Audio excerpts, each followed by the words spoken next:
बिस्मिल्लाहिर्रहमानिर्रहीम। The topic of today's discussion is musculoskeletal system. Musculoskeletal system के अंदर एक पेशेंट आया, उसको बोन पेन हो रहा है, उसका कैल्शियम लेवल नॉर्मल है और अल्कलाइन फॉस्फेटेज के लेवल ज़्यादा हैं, तो उसको पेजेट्स डिजीज़ होगी। पेजेट्स डिजीज़ के अंदर ALP के लेवल ज़्यादा होते हैं और सीरम कैल्शियम आपका नॉर्मल होता है, साथ पेशेंट बोन पेन के साथ प्रेजेंट करता है। अब 4 कंडीशंस होती हैं आपकी बोन की: ओस्टियोपेट्रोसिस, रिकेट्स, ओस्टियोमलेशिया एंड ओस्टियोपोरोसिस। ओस्टियोपेट्रोसिस और ओस्टियोपोरोसिस को हम एक साथ पढ़ेंगे। जो ओस्टियोपेट्रोसिस होती है, इसमें आपकी बोन, आपके ओस्टियोक्लास्ट का डिफेक्ट होता है, इसमें बोन की रिजॉर्प्शन नहीं होती है और आपकी जो बोन होगी वो थिक हो जाती है, उनकी डेंसिटी ज़्यादा हो जाती है और प्रोन टू फ्रैक्चर होती है। और जो ओस्टियोपोरोसिस होती है, इसमें आपकी बोन की डेंसिटी कम हो जाती है, बोन का मास कम हो जाता है, लेकिन आपका सीरम कैल्शियम और फॉस्फेट लेवल आपका नॉर्मल होता है, बोन की मिनरलाइजेशन भी नॉर्मल होती है। अगर बच्चों के अंदर विटामिन डी की डेफिशिएंसी होगी, उसको हम रिकेट्स कहते हैं, और अगर एडल्ट्स के अंदर विटामिन डी की डेफिशिएंसी होगी, उसको हम ऑस्टियोमलेशिया कहते हैं। अब हम टेबल पढ़ते हैं। जो ऑस्टियोपोरोसिस होती है, उसके अंदर आपका serum calcium, phosphate, ALP, PTH सब कुछ नॉर्मल होगा। ऑस्टियोपेट्रोसिस के अंदर भी सब कुछ नॉर्मल होता है, हो सकता है तो सीरम कैल्शियम लेवल आपके थोड़े से कम हो सकते हैं। जो पेजेट्स डिजीज होती है, उसके अंदर आपका अल्कलाइन फॉस्फेटेज के लेवल ज़्यादा हो जाते हैं, बाकी सब नॉर्मल होता है। जो प्राइमरी हाइपर पैराथायरॉयडिज्म होता है, इसमें आपका सीरम कैल्शियम ज़्यादा होता है, फॉस्फेट के लेवल कम होते हैं, पैराथायरॉयड आपका ज़्यादा होगा और ALP के लेवल भी ज़्यादा होते हैं, क्योंकि जो पैराथायरॉयड हार्मोन होता है वो आपकी सीरम कैल्शियम को ज़्यादा करता है और सीरम फॉस्फेट को कम करता है। तो आपका सीरम कैल्शियम ज़्यादा हो जाएगा, फॉस्फेट कम हो जाएगा और साथ ALP भी ज़्यादा हो जाएगा। जो सेकेंडरी हाइपर पैराथायरॉयडिज्म होता है या फिर जो क्रॉनिक रीनल फेलर वाले पेशेंट्स होते हैं, उसमें पैराथायरॉयड हार्मोन तो ज़्यादा हो जाता है, लेकिन वो अपना काम नहीं कर पाता है, आपका सीरम कैल्शियम कम ही रहता है और आपका सीरम फॉस्फेट ज़्यादा होता है। अब जो ऑस्टियोमलेशिया या रिकेट्स होती है, इसके अंदर आपका सीरम कैल्शियम और फॉस्फेट दोनों कम होते हैं, क्योंकि विटामिन डी की डेफिशिएंसी है और विटामिन डी आपके कैल्शियम और फॉस्फेट दोनों को एब्जॉर्ब कराता है। तो जब विटामिन डी डेफिशिएंट होगा तो आपका सीरम कैल्शियम और सीरम फॉस्फेट दोनों कम हो जाएंगे, ALP का लेवल ज़्यादा होता है और पैराथायरॉयड हार्मोन का लेवल भी ज़्यादा हो जाता है। अब एक वमेन है 45। अब हम MCQ करते हैं। नाउ अब एक वमेन है 45 ईयर्स ऑफ एज के बाद प्रेजेंट की है, उसको फीमर की नेक का फ्रैक्चर हो गया था, सीरम कैल्शियम उसका ज़्यादा हुआ है। जब सीरम कैल्शियम ज़्यादा होगा और साथ उसको फ्रैक्चर हो रहे हैं, तो हाइपर पैराथायरॉयडिज्म इसकी कॉज होगी। अगर तो सीरम, अब नेक्स्ट MCQ में दिया हुआ है कि 65 ईयर है, उसका सीरम कैल्शियम लो है और फॉस्फेट ज़्यादा है, साथ उसका PTH भी ज़्यादा हुआ है, तो सेकेंडरी हाइपर पैराथायरॉयडिज्म हो गई, क्रॉनिक रीनल फेलियर वाली पेशेंट होगी, साथ उसको ऑस्टियोमलेशिया भी हो रहा है। अब एक 60 ईयर ओल्ड पेशेंट है जिसको अपर आर्म्स के अंदर पेन था पिछले 6 मंथ से, एग्जामिनेशन उसकी अनरिमार्केबल है, डिक्रीज रेंज ऑफ मोशन हुई है उसकी अपर आर्म में भी, CBC उसका नॉर्मल है, सोडियम पोटाशियम भी नॉर्मल है, कैल्शियम उसका कम हुआ है, कैल्शियम कम है, फॉस्फेट के लेवल उसके ज़्यादा हुए हुए हैं, टोटल प्रोटीन्स उसकी नॉर्मल है, एल्बुमिन भी नॉर्मल है और जो क्रेटिनिन है वो उसका ज़्यादा हुआ है। तो इसका मतलब है कि उसको पैराथायरॉयड हाइपरप्लेजिया हो गया है और किसी सेकेंडरी कॉज की वजह से, जो कि मोस्ट प्रोबेबली रीनल होगी। मोस्ट कॉमन कॉज इसकी वजह से आपको मल्टीपल फ्रैक्चर्स होते हैं, दैट इज ऑस्टियोपोरोसिस। ऑस्टियोपेट्रोसिस के अंदर बोन डेंसिटी ज़्यादा हो जाती है और ब्रिटल बोन्स हो जाती हैं ऑस्टियोक्लास्ट के डिफेक्ट की वजह से। अब एक पेशेंट है जो बहुत अरसे से स्टीरॉयड थेरेपी ले रहा होगा, तो उसमें ऑस्टियोपोरोसिस के चांस ज़्यादा हो जाते हैं और फ्रैक्चर का चांस ज़्यादा हो जाता है। अब एक 18 ईयर ओल्ड बॉय था, उसको रेडिकल फ्रैक्चर हुआ है, मल्टीपल बोन फ्रैक्चर्स हो गए हैं, स्क्लेरा ब्लू है। ब्लू स्क्लेरा आपका ऑस्टियोजेनेसिस इम्परफेक्टा में होता है। लॉन्ग टर्म जो स्टीरॉयड थेरेपी ले रहा होगा उसमें ऑस्टियोपोरोसिस और फ्रैक्चर के चांसेस बढ़ जाते हैं। बच्चों के अंदर विटामिन डी की डेफिशिएंसी की वजह से रिकेट्स होती है। एक 5 साल का बच्चा है जिसका वेट 10 kg है, बहुत कम वेट है, हाइट उसकी 160 सेंटीमीटर और बोइंग ऑफ लेग्स जो होती है वो विटामिन डी की डेफिशिएंसी की वजह से होती है। अब नेक्स्ट MCQ दिया हुआ है कि जो सेल होते हैं बोन के, जो कि रिस्पॉन्सिबल होते हैं मेंटेनेंस के लिए और integrity of the bone matrix के लिए, वो ऑस्टियोसाइट्स होते हैं। ऐसे बोन के सेल जो आपके बोन मैट्रिक्स की मेंटेन भी करते हैं, इंटीग्रिटी मेंटेनेंस भी करते हैं बोन मैट्रिक्स की और इंटीग्रिटी को भी मेंटेन करते हैं।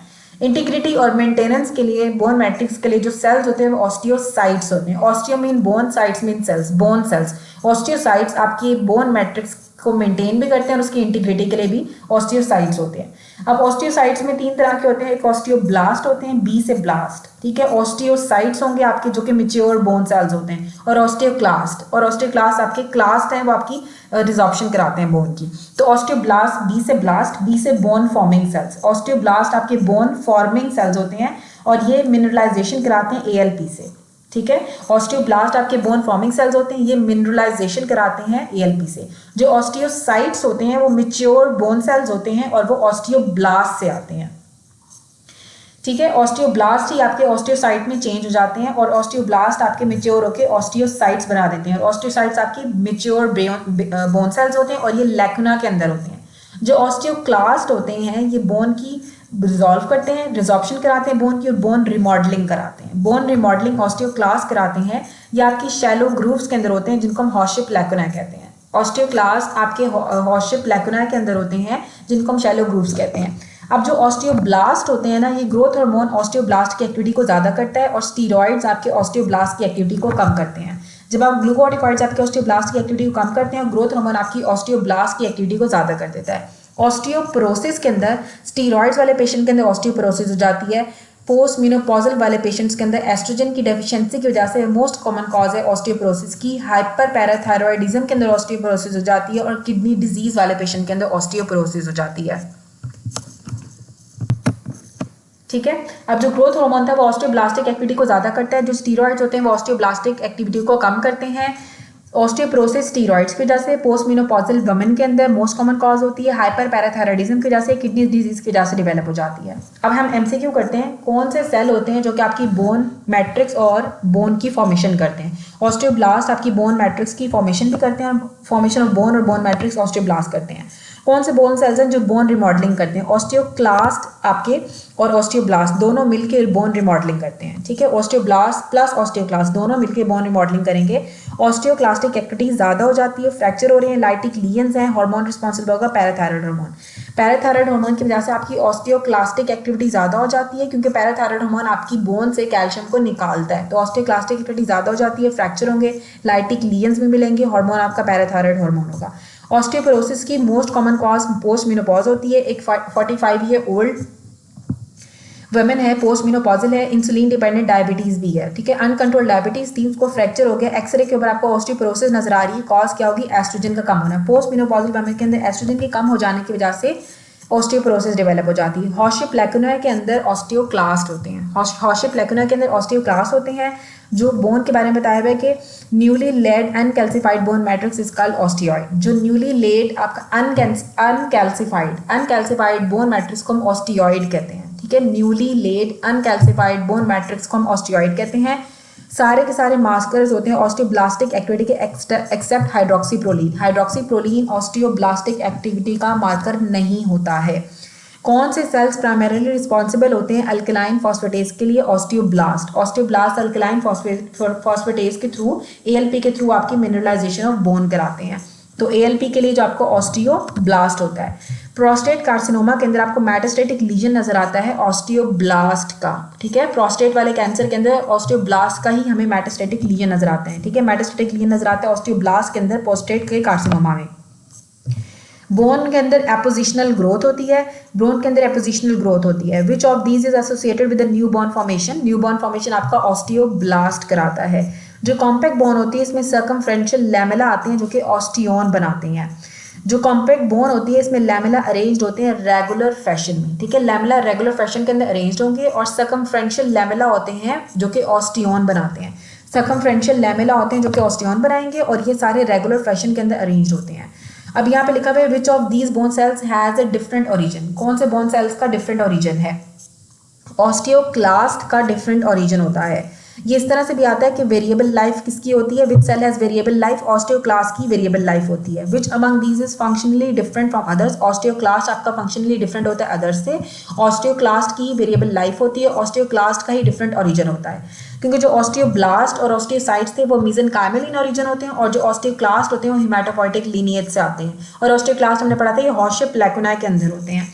कौन सा हार्मोन है जो कि कॉज करता है ऑस्टियोक्लास्ट के वो रीअब्जॉर्ब करें बोन को? बोन की रिजॉर्प्शन जो है ना पैराथायरॉयड हार्मोन कराता है। तो जो कौन सा पैराथायरॉयड हार्मोन आपके ऑस्टियोक्लास्ट से बोन की रिजॉर्प्शन कराता है?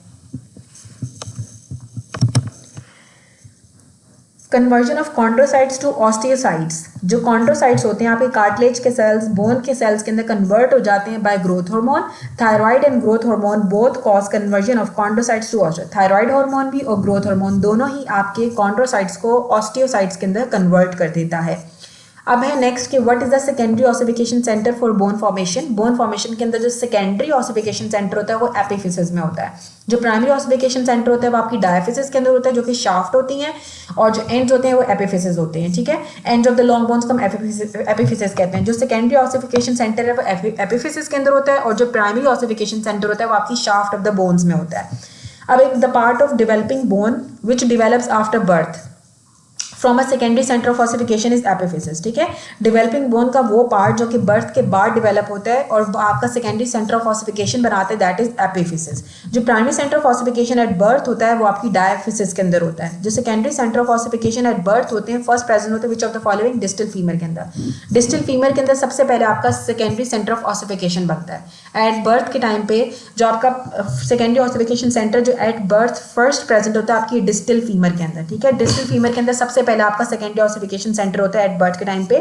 At birth full term baby के अंदर जो एपिफिजियल ऑसिफिकेशन सेंटर होते हैं वो ऑलवेज प्रेजेंट होते हैं distal end of the femur के अंदर। जो बर्थ पे आपका सेकेंडरी ऑसिफिकेशन सेंटर आपकी डिस्टल फीमर के अंदर प्रेजेंट होता है। जो सेकेंडरी ऑसिफिकेशन सेंटर होते हैं वो एपिफिसिस के अंदर होते हैं। फीमर की ऑसिफिकेशन 34 वीक पे होती है। फीमेल की ऑसिफिकेशन 34 वीक पे होती है। सेकेंडरी ऑसिफिकेशन सेंटर आपके एपिफिसिस के अंदर होते हैं और जो प्राइमरी ऑसिफिकेशन सेंटर होते हैं वो आपके शाफ्ट ऑफ द बोन्स के अंदर होते हैं। नाउ जो अबाउट ऑसिफिकेशन हम पढ़ेंगे, जो हमने पढ़ा था कि जो फीमर होती है, फीमर की जो ऑसिफिकेशन होती है वो 34 वीक पे होती है। फीमर की ऑसिफिकेशन 34 वीक पे होती है।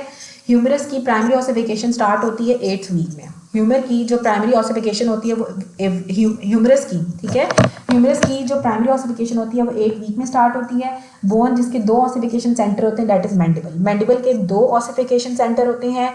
ह्यूमरस आपकी 8th वीक के अंदर उसकी प्राइमरी ऑसिफिकेशन होती है। ऑसिफिकेशन ऑफ द स्टर्नम जो होती है वो 21 ईयर्स ऑफ एज के ऊपर होती है। ऑसिफिकेशन ऑफ स्टर्नम जो होती है वो 21 ईयर ऑफ एज के ऊपर होती है। कौन सी बोन होती है जो कि इंट्रामेम्ब्रेनस ऑसिफिकेशन से डेवलप होती है? क्लैविकल इंट्रामेम्ब्रेनस ऑसिफिकेशन से डेवलप होती है। रेडियस का जो हेड होता है वो 3 ईयर्स पे ऑसिफाई करता है। जो मीडियल एपिकोंडाइल होता है वो 5 ईयर्स पे और जो लैटरल एपिकोंडाइल होता है वो 11 ईयर्स पे, ठीक है। रेडियल हेड जो होता है एल्बो का बताया हुआ है कि जो रेडियल का हेड होता है वो 3 ईयर्स पे करता है ऑसिफाई। जो मीडियल एपिकोंडाइल होगा वो 5 साल की उम्र में और जो लैटरल एपिकोंडाइल होता है वो 11 ईयर्स की उम्र में। इसके प्यूबिक रेमस फ्यूज करता है 7 ईयर्स ऑफ एज के ऊपर। सैक्रल बोन फ्यूज करती है इलियम के साथ 26 ईयर्स की एज पे। जो आपकी सैक्रल बोन है वो इलियम के साथ फ्यूज कर जाती है 26 साल की उम्र में। सैक्रम इलियम के साथ करती है 26 ईयर में। जो 34 वीक के ऊपर आपको फीमर की ऑसिफिकेशन होती है 34 वीक के ऊपर। फीमर ऑसिफाई कर जाती है 34 वीक पे। ह्यूमरस की प्राइमरी ऑसिफिकेशन स्टार्ट हो जाती है 8th वीक के अंदर। 8th वीक के अंदर आपकी ह्यूमरस की प्राइमरी ऑसिफिकेशन स्टार्ट हो जाती है। बोन जिसके 2 ऑसिफिकेशन सेंटर होते हैं दैट इज मैंडिबल। स्टर्नम की ऑसिफिकेशन 21 ईयर्स ऑफ एज के ऊपर होती है। कौन सी बोन जो कि इंट्रामेम्ब्रेनस ऑसिफिकेशन से बनती है दैट इज क्लैविकल। क्लैविकल आपकी इंट्रामेम्ब्रेनस ऑसिफिकेशन से बनती है। जो हेड ऑफ द रेडियस होता है वो 3 ईयर्स ऑफ एज के ऊपर ऑसिफाई करते हैं। मिडिल एपिकोंडाइल 5 पे, lateral epicondyle 11 years of age के ऊपर एल्बो का बताया हुआ है। जो इसके प्यूबिक रेमस होता है वो फ्यूज करता है 7 ईयर्स ऑफ एज पे और जो सैक्रल बोन इलियम के साथ फ्यूज करती है at the age of 26।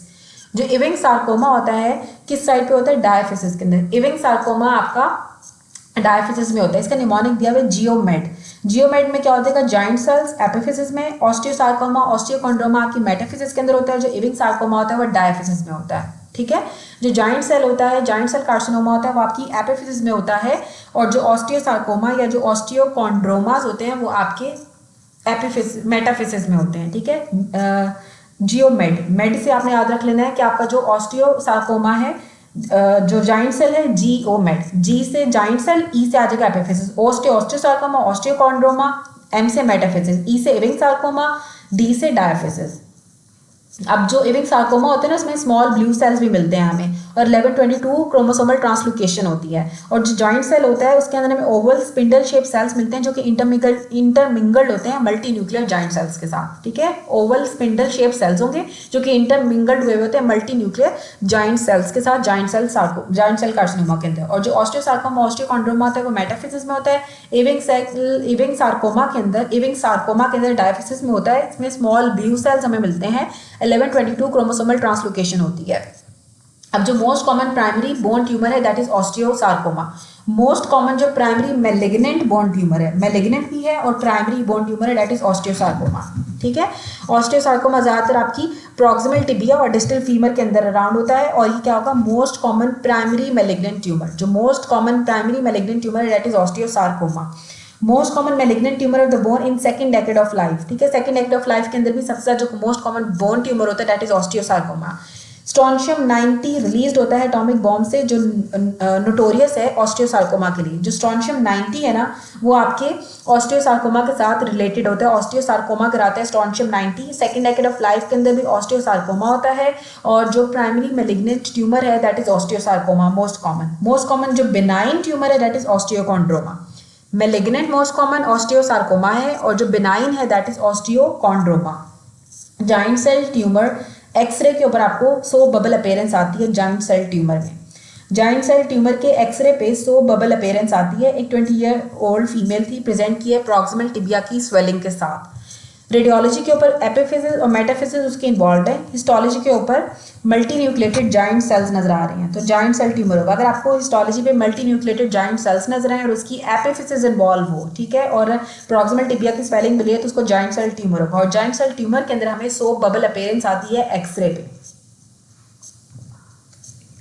Osteosarcoma के रेडियोलॉजी पे ना हमें लोडमैन्स ट्रायंगल नजर आता है और सनबर्स्ट पैटर्न नजर आता है, और स्ट्रोंशियम 90 के जैसे ऑस्टियोसार्कोमा होता है। जो मोस्ट कॉमन बिनाइन ट्यूमर है वो ऑस्टियोकॉन्ड्रोमा है, और जो मोस्ट कॉमन मैलिग्नेंट ट्यूमर है दैट इज ऑस्टियोसार्कोमा। अब एक ओल्ड वुमन है जिसको स्वेलिंग हुई है एक्सटर्नल ईयर के ऊपर, शी हैज नाउ नेक्स्ट इसके ओल्ड वुमन है, उसको स्वेलिंग है एक्सटर्नल ईयर के ऊपर, शी आल्सो हैड गाउट। अब जो एक ओल्ड वुमन थी उसको एक्सटर्नल ईयर के ऊपर स्वेलिंग डेवलप हो गई है, एक ओल्ड वुमन है उसको स्वेलिंग डेवलप हो गई एक्सटर्नल ईयर के ऊपर, और उसको गाउट भी है, और उसके नेगेटिव बाइफ्रिंजेंट टाइप क्रिस्टल्स आपको नजर आ रहे हैं। तो सिनेरियो क्या होगा, मोनोसोडियम यूरेट। अगर तो नेगेटिव बाइफ्रिंजेंट टाइप क्रिस्टल्स नजर आ रहे हैं, एक्सटर्नल ईयर के ऊपर स्वेलिंग है, मोनोसोडियम यूरेट क्रिस्टल होगा।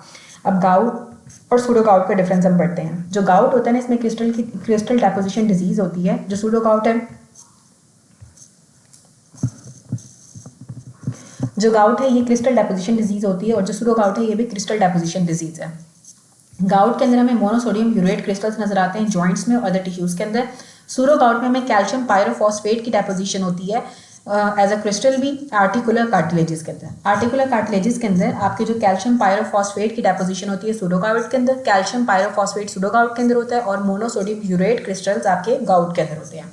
जो गाउट होता है वो ज़्यादातर आपके फर्स्ट मेटाटार्सो फेलेंजियल जॉइंट को पोडाग्रा जिसको हम कहते हैं इन्वॉल्व करता है, और जो सूडो गाउट होता है वो आपकी ज़्यादातर एंकल को इन्वॉल्व करता है। सूडो गाउट आपकी एंकल को इन्वॉल्व करता है। जो गाउट होता है वो आपके फर्स्ट मेटाटार्सो फेलेंजियल जॉइंट को इन्वॉल्व करता है, जिसको हम पोडाग्रा भी कहते हैं। गाउट के अंदर मोनोसोडियम यूरेट क्रिस्टल्स हैं, सूडो गाउट के अंदर कैल्शियम पायरोफॉस्फेट क्रिस्टल्स होते हैं। गाउट में जो क्रिस्टल्स होते हैं वो नीडल की तरह के होते हैं और नेगेटिव बाइफ्रिंजेंट होते हैं। जो सूडो गाउट वाले होते हैं वो रोम्बॉइड शेप होते हैं और पॉजिटिव बाइफ्रिंजेंट होते हैं। नेगेटिव बाइफ्रिंजेंट गाउट के अंदर और सूडो गाउट के अंदर पॉजिटिव बाइफ्रिंजेंट होते हैं। गाउट के ट्रीटमेंट में हम अगर एक्यूट अटैक होगा तो हम एंसेट्स देते हैं, कॉल्किसिन देते हैं, स्टीरॉइड्स देते हैं। क्रॉनिक अटैक के लिए हम एलोपिरिनोल देते हैं जिसको यूज़ नहीं किया जाता है एक्यूट अटैक के अंदर, और फीबॉक्सास्टेट हम देते हैं। और जो सूडो गाउट है उसके ट्रीटमेंट के लिए हम एंसेट्स देते हैं, कॉल्किसिन देते हैं, स्टीरॉइड देते हैं। एंसेट देंगे, कॉल्किसिन देंगे, स्टीरॉइड्स देंगे सूडो गाउट में, दोनों के अंदर एंसेट, कॉल्किसिन और स्टीरॉइड्स देते हैं एक्यूट अटैक के लिए। लेकिन क्रॉनिक अटैक के अंदर हम एलोपिरिनोल देते हैं गाउट के अंदर और फीबॉक्सास्टेट देते हैं, लेकिन एलोपिरिनोल को आपने एक्यूट अटैक के अंदर नहीं देना है। अब यहाँ पे हम एमसीक्यूज करते हैं। एक 50 ईयर ओल्ड मैन था, रात को उठ गया है, नाइट में उठ गया क्योंकि उसका बहुत शदीद पेन हो रहा था और उसका राइट नी टेंडर है। ही ऑल्सो है, उसको हल्का फुल्का बुखार भी था, उसका नी जो है वो हॉट है, टेंडर है, स्वेल भी किया हुआ है। एनालिसिस जब आपने फ्लूइड की कराई राइट नी की तो ल्यूकोसाइटोसिस आपको मिल रही है, 75% न्यूट्रोफिल्स हैं। क्रिस्टल्स एनालिसिस के ऊपर आपको नेगेटिव बाइफ्रिंजेंट मिल रहे हैं और ग्राम स्टेन भी नेगेटिव है, तो लाइकली डायग्नोसिस आपकी एक्यूट गाउट होगी। हमने पढ़ा था मोस्ट कॉमनली आपके मेटाटार्सोफेरेंजियल जॉइंट को इन्वॉल्व करते हैं, लेकिन इसमें आपको उसका नी जॉइंट इन्वॉल्व हुआ है, और अगर नेगेटिव बाइफ्रिंजेंट क्रिस्टल्स होंगे तो वहाँ पर गाउट के होंगे। अब एक लेडी प्रेजेंट की है स्वॉलन फर्स्ट मेटाटार्सोफेरेंजियल जॉइंट के साथ, उसका मेटाटार्सोफेरेंजियल जॉइंट स्वेल हुआ है, जॉइंट उसका टेंडर भी है, रेड भी है। She also complain of saw swelling at the knee, उसको नी के ऊपर भी थोड़ी बहुत स्वेलिंग हुई है 2 हफ्ते पहले से, और सिमिलर उसको 2 एपिसोड्स पिछले 6 महीने के अंदर आ चुकी हैं। तो कौन सी ऐसी चीज़ होगी जो हमें डायग्नोसिस करने में हेल्प करेगी, तो हम उसका सीरम यूरिक एसिड लेवल कराएंगे। उसके बाद अब एसएलई पढ़ते हैं। जो एसएलई होती है उसका टिपिकल सिनेरियो दिया हुआ है, इसमें इन्वेस्टिगेशन में anti double standard DNA antibodies हम कराते हैं, anti double standard DNA antibodies हम कराते हैं एसएलई के अंदर। अब जो एंटी माइटोकॉन्ड्रियल एंटीबॉडीज होती हैं वो पीबीसी में हम कराते हैं, जिसे हम प्राइमरी बिलियरी सिरोसिस कहते हैं। इसमें पेशेंट फीमेल होती है, कॉलेस्टेसिस होती है, उसको पोर्टल हाइपरटेंशन होती है। प्राइमरी बिलियरी सिरोसिस के अंदर फीमेल होगी, उसको कॉलेस्टेसिस होगी, ऑब्स्ट्रक्टिव जॉन्डिस वाले सिम्टम्स आएंगे, साथ पोर्टल हाइपरटेंशन होगी। एंटी माइक्रोसोमल और एंटी थायरोग्लोबुल एंटीबॉडीज हम हाशिमोटो थायरॉइडाइटिस में कराते हैं। जो एंटी टिश्यू ट्रांसग्लूटामिनेज एंटीबॉडीज होती हैं, एंटी ग्लाइडर एंटीबॉडीज और एंटीमाइजल एंटीबॉडीज हम सीलिक डिजीज के अंदर कराते हैं, जिसमें पेशेंट को डायरिया होता है और वेट लॉस होता है। डायरिया और वेट लॉस होगा। एंटी टिश्यू ट्रांसग्लूटामिनेज डायरिया होता है और डायरिया होगा पेशेंट को। Anti tissue transglutaminase antibodies, anti gliadin antibodies, antimysial antibodies हम कराते हैं सीलिक डिजीज वाले पेशेंट में जिनको डायरिया होता है, वेट लॉस होता है। माइस्थीनिया ग्रेविस के अंदर एंटी एसिटाइलकोलिन रिसेप्टर एंटीबॉडीज हम कराते हैं। एंटी फॉस्फोलिपिड सिंड्रोम के अंदर हम एंटी कार्डियोलिपिन एंटीबॉडीज और ल्यूपस एंटी कॉगुलेंट एंटीबॉडीज हम कराते हैं। जॉगरेन सिंड्रोम के अंदर हम एंटी एसएसए और एंटी एसएसबी, जिसको हम anti roar anti LA antibodies कहते हैं, ठीक है। Anti SSA, anti SSB, anti roar, anti LA antibodies हम जॉगरेन सिंड्रोम में कराते हैं। ड्रग इंड्यूस्ड ल्यूपस के अंदर एंटी हिस्टोन एंटीबॉडीज हम कराते हैं। एंटी स्मूथ मसल एंटीबॉडीज हम ऑटोइम्यून हेपेटाइटिस टाइप 1 के अंदर कराते हैं। Sjogren syndrome SLE congenital heart block के अंदर हम एंटी रो एंटीबॉडीज कराते हैं और एंटी एलए एंटीबॉडीज भी हम जॉगरेन सिंड्रोम में कराते हैं। एंटी जो 1 एंटीबॉडीज हम पोलीमायोजाइटिस के अंदर कराते हैं। एंटी SCL70 एंटीबॉडीज हम डिफ्यूज कुटेनियस सिस्टेमिक स्क्लेरोसिस के अंदर कराती हैं। जो डिफ्यूजली कुटेनियस सिस्टेमिक स्क्लेरोसिस होती है DCSS, ठीक है, DCSS जो होती है ना, डिफ्यूज कुटेनियस सिस्टेमिक स्क्लेरोसिस के अंदर हम एंटी SCL एंटीबॉडीज कराते हैं। एंटी सेंटोमेर एंटीबॉडीज हम लिमिटेड कुटेनियस सिस्टेमिक स्क्लेरोसिस में कराते हैं, ठीक है। लिमिटेड कुटेनियस होगी तो हम एंटी सेंटोमेर एंटीबॉडीज कराते हैं और अगर आपकी डिफ्यूज कुटेनियस सिस्टेमिक स्क्लेरोसिस होगी तो एंटी SCL एंटीबॉडीज कराते हैं। एंटी जो एंटीबॉडीज हम पोलीमायोजाइटिस के अंदर कराते हैं। अब जॉगरेन सिंड्रोम के MCQ सेम है। सबसे पहले कि एक फीमेल है, उसको पेन हो रहा है, ड्राइनेस ऑफ आइज भी है, ड्राई माउथ है, पैरोटिड स्वेलिंग मिल रही है, स्वॉलोइंग में भी मसला है, डिस्फेजिया है, तो चेस्ट एक्सरे के ऊपर आपकी लंग की फाइब्रोसिस भी है, तो डायग्नोसिस जॉगरेन सिंड्रोम होगा। पेन है, ड्राइनेस है आइज की, ड्राई माउथ है, पैरोटिड स्वेलिंग है, डिस्फेजिया है, फाइब्रोसिस ऑफ लंग्स है, तो जॉगरेन सिंड्रोम होगा। केराटाइटिस और ड्राई माउथ जॉगरेन सिंड्रोम के अंदर होता है। मुंह भी ड्राई है, आंखें भी ड्राई है, तो जॉगरेन सिंड्रोम होगा। 55 ईयर ओल्ड फीमेल है जिसको 4th मंथ से हिस्ट्री है ब्लरिंग ऑफ विजन की, इचिंग हो रही है बोथ आइज के अंदर, ब्लरिंग ऑफ विजन है, दोनों आंखों में खारिश होती है, डिस्फेजिया है, ड्राइनेस ऑफ माउथ भी है, बायलैटरल पैरोटिड की स्वेलिंग हुई है, दोनों पैरोटिड्स के स्वेल हो गए हैं, फाइब्रॉइड माउथ फिशर्स भी हैं, नीमोसाइटिस है। डायग्नोसिस क्या होगी? बायलैटरल पैरोटिड स्वेलिंग है, फाइब्रॉइड माउथ फिशर्स भी हैं, निमोनाइटिस है। Diagnosis Sjogren syndrome. जीरोस्टोमिया होगा, केराटाइटिस होगा, ड्राई आइज है, जॉगरेन सिंड्रोम। फीमेल है जिसकी ड्राई आइज है और ड्राई माउथ है, तो जॉगरेन सिंड्रोम होगा। जॉगरेन सिंड्रोम रूमेटॉइड आर्थराइटिस के साथ एसोसिएटेड होता है। एक यंग फीमेल है, कंप्लेन करी है ड्राई माउथ के साथ, ड्राई आइज के साथ। इन्वेस्टिगेशन के ऊपर हमने क्या कराया? एंटी SSA एंटीबॉडीज आपने कराई है, एंटी SSB एंटीबॉडीज या एंटी LA या एंटी रो एंटीबॉडीज हम कराते हैं जॉगरेन सिंड्रोम में। एक फीमेल है प्रेजेंट किए ड्राई माउथ ड्राई आइज के साथ, एंटी SSA एंटीबॉडीज आपने कराई और ANA पॉजिटिव है। Which of the following is a long term complication? Pulmonary interstitial fibrosis हो सकती है। जो आपके जॉगरेन सिंड्रोम वाले पेशेंट्स होते हैं उनके अंदर बाद में लंग्स के अंदर इंटरस्टिशियल फाइब्रोसिस हो सकती है या फिर पल्मोनरी इंटरस्टिशियल फाइब्रोसिस हो सकती है, जो कि long term most dangerous complication है। नेक्स्ट दिया है सिस्टेमिक स्क्लेरोसिस का। सिस्टेमिक स्क्लेरोसिस में एक 35 ईयर ओल्ड फीमेल आई है जिसको 6 महीने की हिस्ट्री है। इसके फिंगर्स जो है वो पेल हो गई हैं, ठीक है, फिंगर्स उसकी बिल्कुल पेल हो गई हैं। रेनॉल्ड्स ठंड के अंदर रेनॉल्ड्स फिनोमेना है। माइल्ड उसको डिस्निया भी है और माइल्ड डिस्निया है, कोई वीज नहीं आ रही है, प्लूरल इफ्यूजन है, बायलैटरली क्रेटिनिन भी ज्यादा हुआ है, यूरिया भी ज्यादा हुआ है, ANA पॉजिटिव है। डायग्नोसिस क्या होगी? Progressive systemic scleroderma.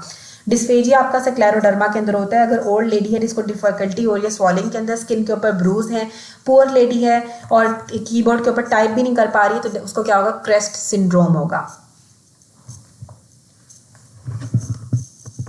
अच्छा, अब क्रेस्ट सिंड्रोम के अंदर आपको C से आ जाता है, आपको कैल्सिनोसिस होती है, R से आपको रेनॉल्ड्स फिनोमेना होता है, E से आपको ईसोफेजियल डिस्मोटिलिटी होती है, S से स्क्लेरोडेक्टिली होती है और T से टेलेंजेक्टेसियाज होते हैं।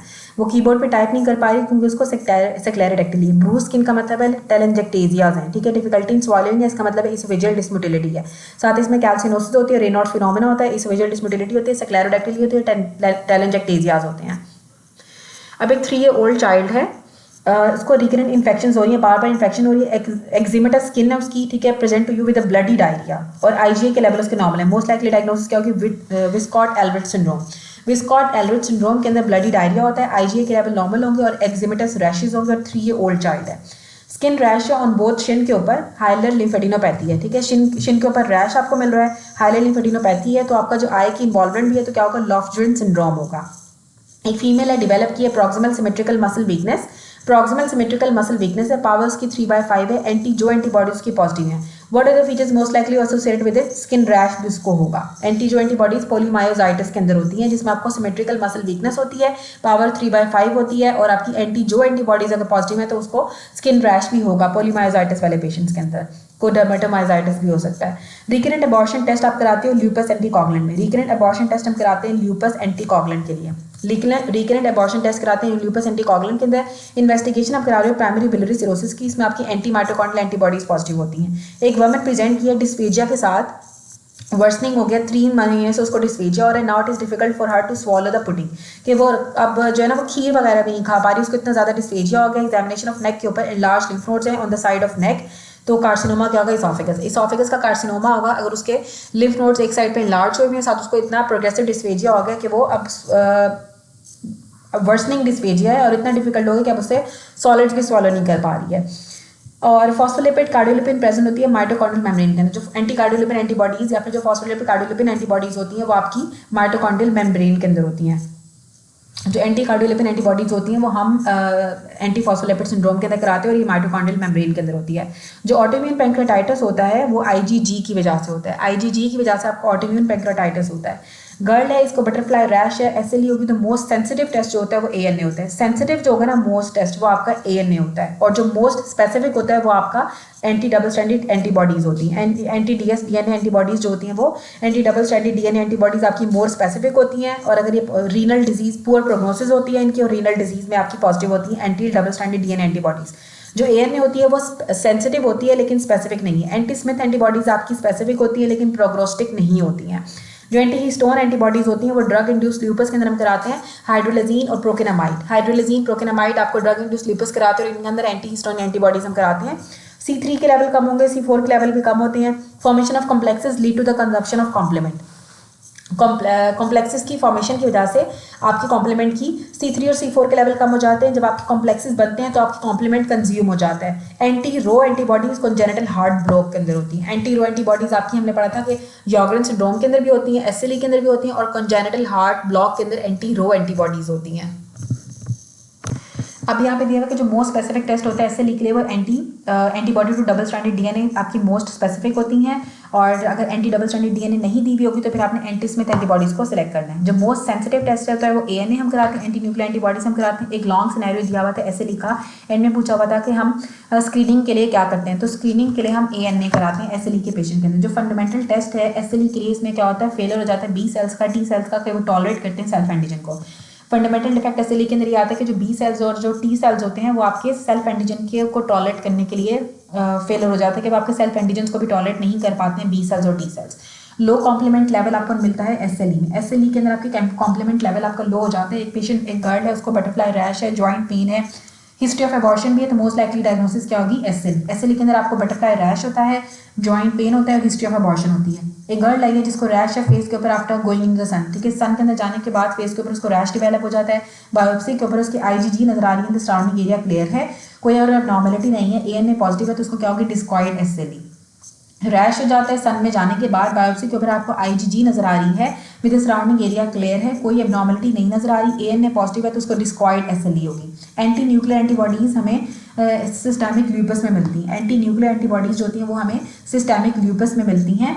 और जो 23 ओल्ड वुमन है इसको वर्सनिंग मलेज है along with malar skin rash. Malar skin rash है, परसिस्टिंग 3 हफ्तों से उसको मैलर स्किन रैश है, वर्सनिंग मलेज है। फिजिकल एग्जामिनेशन के ऊपर आपको ऑडिबल फ्रिक्शनल रब भी नजर आ रहा है, ऑस्कल्टेशन ऑफ चेस्ट के ऊपर आपको फ्रिक्शनल रब सुनाई दे रहा है अलॉन्ग विद अ फेंट सिस्टोलिक मर्मर, साथ आपको फेंट सिस्टोलिक मर्मर नजर आ रहा है। इसी जब आपने कराई तो आपको वेजिटेशन नजर आ रही है माइट्रल वाल्व के और एडजेसेंट वेल्वुलर एंडोकार्डियम पे, एडजेसेंट वेंट्रिकुलर एंडोकार्डियम पे भी, वेंट्रिकल्स के एंडोकार्डियम पे भी और माइट्रल वाल्व के भी आपको वेजिटेशंस नजर आ रही है। उसका सीरोलॉजिकल टेस्ट पॉजिटिव है एंटी स्मिथ एंटीबॉडीज के लिए और एएनए के लिए। एंटी स्मिथ एंटीबॉडीज और एएनए पॉजिटिव है, which of the following most likely diagnosis, तो उसको सिस्टेमिक ल्यूपस एरिथेमेटोसिस या एसएलई होगी, क्योंकि एंटी स्मिथ एंटीबॉडीज आपकी एसएलई के अंदर पॉजिटिव होती है, एएनए भी पॉजिटिव होती है, और साथ उसको मेलर रैश भी था। उसके बाद which of the following is associated with the prognosis of SLE, तो anti double stranded DNA antibodies आपको एसएलई की प्रोग्नोसिस बताती हैं। उसके बाद यहाँ पे दिया हुआ कि जो पेरी आर्टिकुलर इरोजन होती है वो रिमेटॉइड आर्थराइटिस का फीचर होती है, कि जॉइंट के अराउंड इरोजन जो होती है ना वो रिमेटॉइड आर्थराइटिस के अंदर होती है। अब ये तीनों का डिफरेंस बताया हुआ ऑस्टियोआर्थराइटिस का, रिमेटॉइड आर्थराइटिस का और ऑस्टियोमिलाइटिस का। अब सबसे पहले हम पढ़ते हैं प्रेजेंटेशन क्या होती है ऑस्टियोआर्थराइटिस की। एसिमेट्रिकल जॉइंट इन्वॉल्वमेंट होती है, मॉर्निंग स्टिफनेस जो होती है ना 15 मिनट से कम की होती है और ये रेस्ट के साथ इंप्रूव कर जाता है ऑस्टियोआर्थराइटिस। ऑस्टियोआर्थराइटिस के अंदर आपका एसिमेट्रिकल जॉइंट इन्वॉल्वमेंट होती है, 15 मिनट से कम की आपको मॉर्निंग स्टिफनेस होगी और रेस्ट के साथ ही इंप्रूव कर जाता है ऑस्टियोआर्थराइटिस। जो रिमेटॉइड आर्थराइटिस होता है इसमें आपके सिमेट्रिकल दोनों राइट लेफ्ट जॉइंट्स इन्वॉल्व होते हैं, मॉर्निंग स्टिफनेस आपकी 1 घंटे से ज़्यादा की होती है, एक्टिविटी के साथ आपकी जो है ना इंप्रूव कर जाती है। रिमेटॉइड आर्थराइटिस में जब आप काम करते हो तो आपकी जो इंप्रूवमेंट हो जाती है आपकी एक्टिविटी की, और ऑस्टियोआर्थराइटिस के अंदर रेस्ट के साथ इंप्रूव करते हैं आपके सिम्टम्स। जो ऑस्टियोमाइलाइटिस होता है इसमें आपकी बोन की इन्फेक्शन हो जाती है। अब जॉइंट फाइंडिंग्स के ऊपर जो आपको ऑस्टियोआर्थराइटिस में हमें हर्बर्डन्स और बुचार्ड नोड्स मिलते हैं, रिमेटॉइड आर्थराइटिस के अंदर हमें स्वान नॉक बटनियर्स डिफॉर्मिटी मिलती है और अल्नर डेविएशन हो जाती है फिंगर्स की, फिंगर्स अल्नर डेविएशन हो जाती है फिंगर्स की, और हमें स्वान नेक डिफॉर्मिटी मिलती है रिमेटॉइड आर्थराइटिस में। और जो बुचार्ड नोड है हर्बर्डन नोड्स हमें ऑस्टियोआर्थराइटिस में मिलते हैं।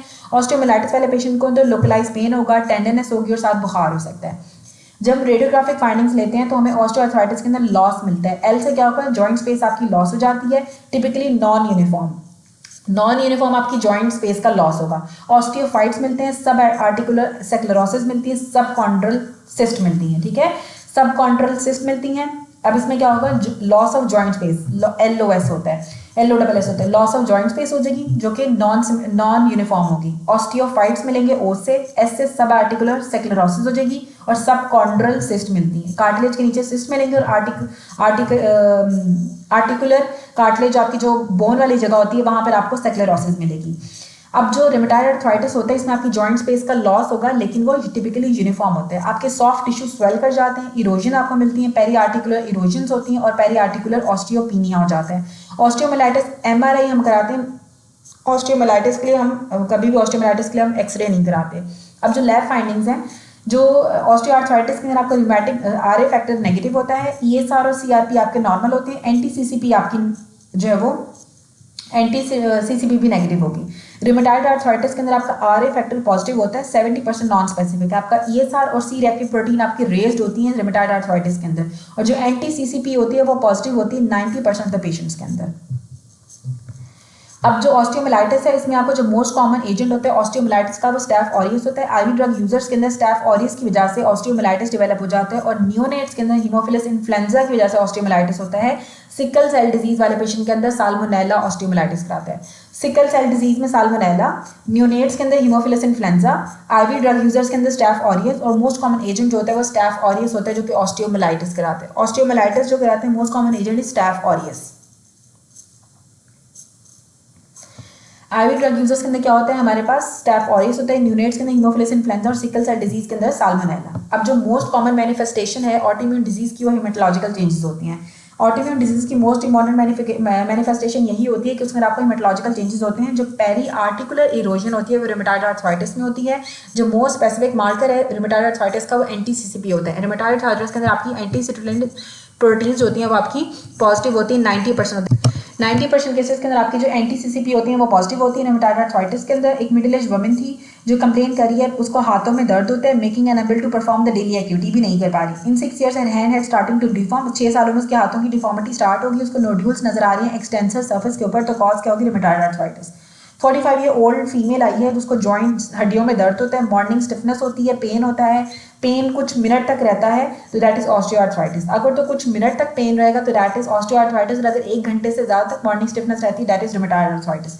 ब्रूडिस एब्सिस आपको पाइजानिक ऑस्टियोमाइलाइटिस के अंदर मिलती है। ऑस्टियोमाइलाइटिस ऑफ द मैंडिबल के अंदर आपका स्टैफ ऑरियस इन्वॉल्व होता है। हमने पढ़ा था कि स्टैफ ऑरियस आपका मोस्ट कॉमन एजेंट होता है ऑस्टियोमाइलाइटिस के लिए। अब जो टाइप और हाइपर सेंसिटिव माइस्थीनिया ग्रेविस के अंदर होती है वो टाइप 2 होती है। टाइप 2 हाइपर सेंसिटिविटी होती है माइस्थीनिया ग्रेविस के अंदर। अब माइस्थीनिया ग्रेविस आपका मोस्ट कॉमन न्यूरोमस्कुलर जंक्शन का डिसऑर्डर होता है। लिम्बार्ड सिंड्रोम आपका अनकॉमन है। माइस्थीनिया ग्रेविस के अंदर आपकी एंटीबॉडीज बन जाती हैं post synaptic nicotinic acetylcholine receptors के अंदर, और इसके अंदर टाइप 2 हाइपर सेंसिटिविटी होती है। जो लिम्बार्ड सिंड्रोम है इसके अंदर आपकी प्री साइनेप्टिक कैल्शियम चैनल्स के लिए ऑटो एंटीबॉडीज बन जाती है, इसमें एसिटाइलकोलिन की रिलीज कम हो जाती है। और जो माइस्थीनिया ग्रेविस है इसमें आपकी ऑटो एंटीबॉडीज बन जाती है post synaptic nicotinic acetylcholine receptors के लिए, ठीक है। और टाइप 2 हाइपर सेंसिटिव होती है। माइस्थीनिया ग्रेविस के अंदर आपको डिप्लोपिया होता है, वीकनेस होती है और टोसिस होती है, वर्सन हो जाती है मसल यूज के साथ, और रेस्ट के ऊपर ही इंप्रूव कर जाती है। इस और इंप्रूवमेंट एड्रोफोनियम से इंप्रूवमेंट आती है जिसको हम टेंसिलन टेस्ट आपका पॉजिटिव आता है। जो लिम्बार्ड सिंड्रोम है इसके अंदर आपकी प्रॉक्सिमल मसल वीकनेस वीकनेस होती है, ऑटोनॉमिक सिम्टम्स आते हैं, पेशेंट की ड्राई माउथ हो जाता है, इंपोर्टेंस डेवलप हो जाती है, इंप्रूव कर जाती है मसल यूज़ के साथ। अगर आप मसल यूज़ करोगे लैम्बार्ट टीनियन सिंड्रोम बेहतर हो जाता है, मार्सिनिया ग्रेविस आपका मसल यूज़ के साथ वर्स हो जाता है।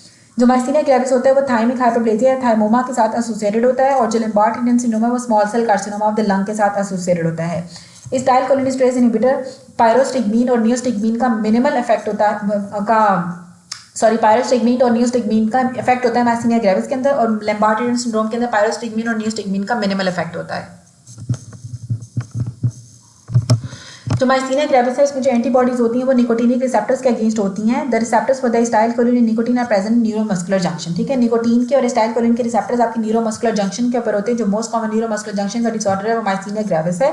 मार्सिनिया ग्रेविस में निकोटीनिक रिसेप्टर्स के अगेंस्ट आपकी एंटीबॉडीज बन जाती हैं। नियोस्टिग्मीन को प्रेफर किया जाता है मार्सिनिया ग्रेविस के अंदर। मार्सिनिया ग्रेविस के अंदर आपको स्टाइल एंटीकोलिनेस्टरेज मिलती है। ट्रीटमेंट के अंदर हम एंटीकोलिनेस्टरेज हम देते हैं। ठीक है, एंटीकोलिनेस्टरेज हम देते हैं मार्सिनिया ग्रेविस के अंदर, एंटीकोलिनेस्टरेज हम देते हैं। नियोस्टिग्मीन को प्रेफर किया जाता है मार्सिनिया ग्रेविस के अंदर।